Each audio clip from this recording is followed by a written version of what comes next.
Sa linya na natin si Dr. Dennis Coronacion, Chairman ng Department of Political Science, UST, dating Pangulo rin po ito ng Philippine Political Science Association. Dr. Coronacion, hello sir. Magandang Hello. umaga po. Opo. Magandang umaga po, Sir Joel and Ma'am Weng. Magandang umaga po sa inyong mga taga-subaybay. Tulungan nyo nga kami, gabayan nyo kami at hihingi namin kayong makisali dito po sa ating... hindi ba kayo na-stress nung weekend? Dito sa mga pangyayari po natin sa politika. Ako na-stress ako, Weng. Unang-una kong nakita yung video ni BP Sara. Sabi ko, AI to. AI to, deepfake ito. Kasi unbelievable na manggagaling yan sa ating Vice Presidente. Pero hindi pala AI. Sabi mismo ng NBI, totoo, hindi siya totoo AI. ito. Okay, anong unang panansya ninyo, Dr. Coronacion, dito sa mga pangyayari ngayon sa politika? Well, tama ho kayo dun sa... Kahit ako, na-stress din ako nung napanood ko yung video. Parang hindi rin ako makapaniwala. Pwede ngang isipin na baka AI-generated yung videos na yun. Pero hindi, talagang talaga yun, si Vice President Sara Duterte. Well, ako po'y nalulungkot. Ang aking assessment yun, nalulungkot ako sa nangyayari sa politika ng bansa natin. Kasi hindi ho natin to inaasahan yung mga ganitong klaseng mga pagkilos, mga behaviors mula sa ating mga matataas na leader. Mukhang ang nakita ko mukhang frustrated na and disappointed si Vice President Sara Duterte sa mga nangyayari sa kanya at ganun din sa kanyang staff, So mukhang nagano na ho siya, parang bumigay na. Kumbaga man, nilabas niya na tuloy-tuloy yung kanyang galit. Pero yun nga ho, kahit ganun pa man ang aking pananaw, hindi dapat ginawa ni Vice Presidente Sara Duterte. Kahit anong galit mo sa ilan sa mga personalidad sa ating bansa, mga leader sa ating bansa, unang-una, sana hindi ganun ang pamamaraan, yung magrarant ka. Kasi parang ang lumalabas nun, parang desperate siya Pangalawa naman, sana hindi siya nag-issue ng threat. Kahit pa ito, kumbaga man conditional Parang in the event na siya ay mamatay, may inutusan na siyang papatay doon sa mga nabanggit niyang mga political leaders natin. Sa first couple lang siya kay Speaker Martin Romualdez, kumbaga man hindi ho yun ang inaasahan natin na pag-uugali mula sa isang leader natin, lalo pat Vice Presidente natin, So, ang iniisip ko na lang, bakit kaya dahilan, bakit kumbaga man wala siya sa kanyang sarili? Ito ba yung strategiya o dulot lang ng parang impulse? Okay. Dr. Coronacion, sa tingin ninyo, ito na yung point of no return talaga sa relasyon ng dalawa? Actually, noon ko pa nakita yung point of no return doon pa lang doon sa formal breakup nila nung nag-resign si Vice President Sara Duterte bilang secretary. Doon pa lang nabasa ko na hindi na ito magkakabalikan. Kaya po, yung tinatawag na alyansa nila ay hindi na gumagana. Kumbaga na hindi na siya useful para sa parehong partido. At nagiging alanganin pa ang lagay ng Vice Presidente dito sa dati nilang alyansa. Kaya tingin ko bumitaw na talaga siya. Ano po ang tama nito kay Vice Presidente Duterte pag uusapan natin ay political capital? Well, hindi ho maganda ang tama sa kanya niyan, ang epekto sa kanya yan. Kasi nga, hindi na yan, kumbaga man yung bang gaya nung ginawa nung ama niya, nung nanunungkulong pa siya bilang presidente, yung tough talking, parang yung macho image, parang hindi na ho siya napapanahon ngayon hindi na nababagay. Hindi na siya, kumbaga man nanumbalik na yung norm, yung expectation natin sa ating mga leader, na magpapakita sila ng pagiging desente. O kaya kung magsasalita sila, diplomatic, kahit sila ay nagagalit. So, una, ma-assess natin si Vice Presidente sa ganung pamantayan. Dapat yung disenteng behavior, sana. Pangalawa po, dahil parang lumalabas na yung kanyang rant ay may kinalaman sa committee hearing patungkol sa mga ilang irregularidad na nakita ng mga miyembro ng House of Representatives at lumalabas parang ayaw na pumayag kaya pinoproteksyonan niya ang kanyang staff. Hindi rin yung maganda. Kasi nga, number one, mukhang hindi siya sang-ayon sa hinihingi ng na transparency, accountability. Hindi niya kaya paliwanag kung totoo ba itong mga nakakalkal ng mga miyembro ng House of Representatives.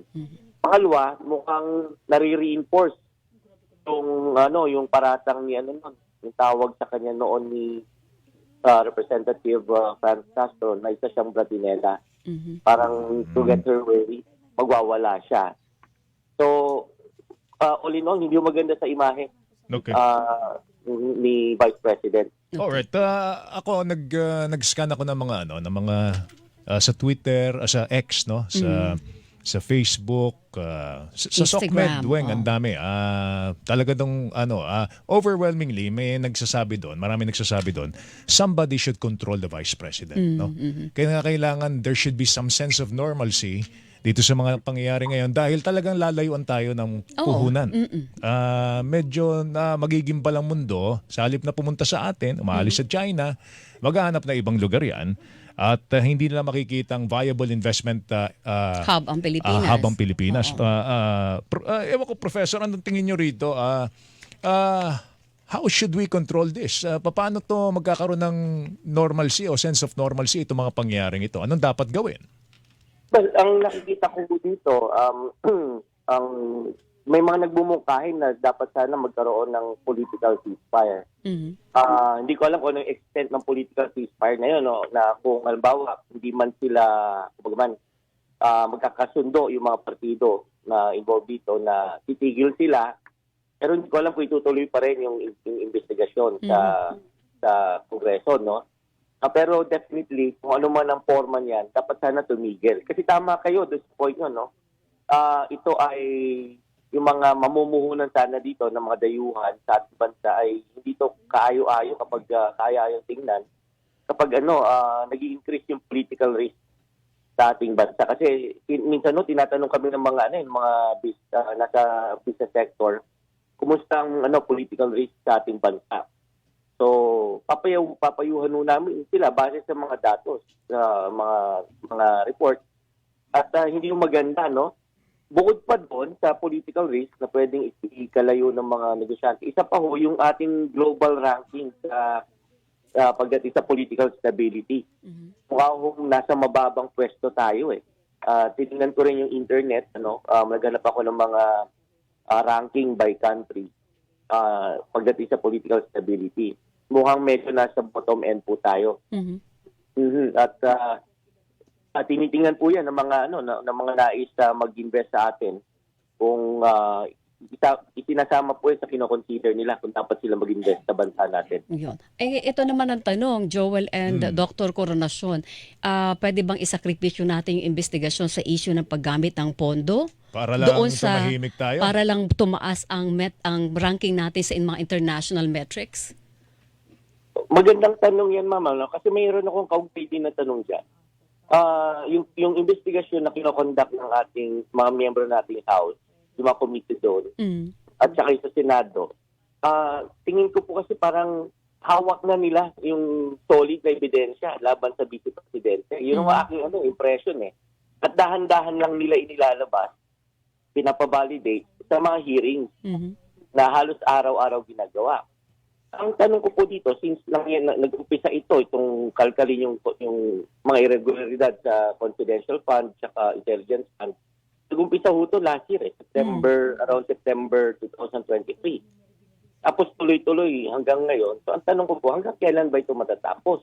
Kasi kung hawak na nila yung mga solid na evidence, hard evidence, bakit hindi pa i-file sa tamang filean? Bawa sa Sandigan Bayan ba yan? O sa mga regular court? Bakit kinakailangan parang himay-himayin? Although alam na naman natin na may nangyayaring ganyan, pero mas magbuti sana kung mayroong hukom na susuri talaga niyan at sa bandang huli, masasabi guilty. Mhm. At pwedeng kulong. Ito kasing ganitong trial, itong ganitong investigation, wala naman pong kulong ito eh. Pag napatunayan ng mga congressmen natin na guilty nga siya. In aid of Diba? legislation naman ito, and all they can do ay i-recommend sa committee report kung ano yung resulta ng kanilang investigasyon at mag-recommend ng anumang legal action. Pero hindi ba pwedeng gamitin yung mga ebidensyang nakalab nung mga committee na yan sa Kamara dito sa possibility na magkaroon ng impeachment case laban sa ating Vice Presidente? Pwede po yun, yung dalawang pathways na yun. Pwedeng gamitin para sa impeachment case o kaya pwede rin gamitin yung mga ebidensyang nakalap para i-recommenda na sampahan na ng kaso sa Sandigan Bayan, sa Ombudsman at sa kung ano mga courts na involved dito, no? Although, So, pag tama gumantong kayo. tayo doon sa ganun, either legal na hakbang man o impeachment man, baka yung hinahangad natin na ceasefire, lalong hindi mangyari, Dr. Coronasyon. Halimbawa, ihinto natin yung investigasyon, pero magkaroon ng legal na hakbang laban sa Vice Presidente, hindi ba lalong lalala yung Pangit sitwasyon? naman ang mensahe nun, Weng, kasi ang mensahe nun, hindi pantay ang hustisya para may double sa, standard. sa oo. Pilipinas. Hindi, kaya Para nga. lang, So, oo. kaya nga, yun ang magiging timbangan mo eh. Sapat ba na yung hinahangad natin na political ceasefire tsaka peace, larangan po ng politika para tumahimik tayo doon sa mga issue na ibinabato sa kanya, sa bise? Ang tanong niyo po ay kung dapat ba natin ihinto yung investigasyon Yes. para lamang matuloy ang ceasefire. Yes. Well, mahirap po na tanong yun, kasi ang makakasagot po niyan ay ang ating mga political leaders. Mhm. Siguro po yung sa akin lang, yung transparency talaga na hinahanap natin at saka yung justice. Kung sakaling may corruption man, irregularidad na makukuha ay tingin ko dapat ma-settle sa court. Sa Oo, court. sa isang Sa hukuman. legal na forum. Oo. Kasi ang mga pinuno natin answerable, accountable sa tao. Of course, oo. So ang tao humihingi ng accountability and transparency, dapat sundin ng ating mga political leaders 'yon. Tama ho, kasi kung impeachment man, at pagpapatunayan guilty sa impeachment, hindi naman ho makukulong. Tanggal lang sa posisyon. Sa pwesto, oo. So, walang criminal liability o kaya yung justice na hinahangad natin, nasa bagaman bitin. Hindi talaga yun ang nais natin na matanggal lang siya sa pwesto kung sakaling guilty man siya. Opo, pero pwede siyang habulin sa korte.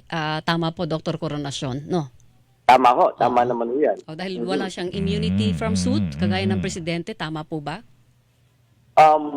Yun, baka wala siyang immunity from suit gaya ng Pangulo natin, Alright. Okay, Dr. Coronasyon, salamat sa oras mo. Mag-ingat ka. Sir, Thank you. you. Maraming salamat din po sa pagkakataon. Good morning, sir. Good morning, Dr. Dennis Coronasyon, Chairman, Department of Political Science, UST. Dating Pangulo rin po ng Philippine Political Science Association. Ang oras natin. Hilingan, walang pinopro.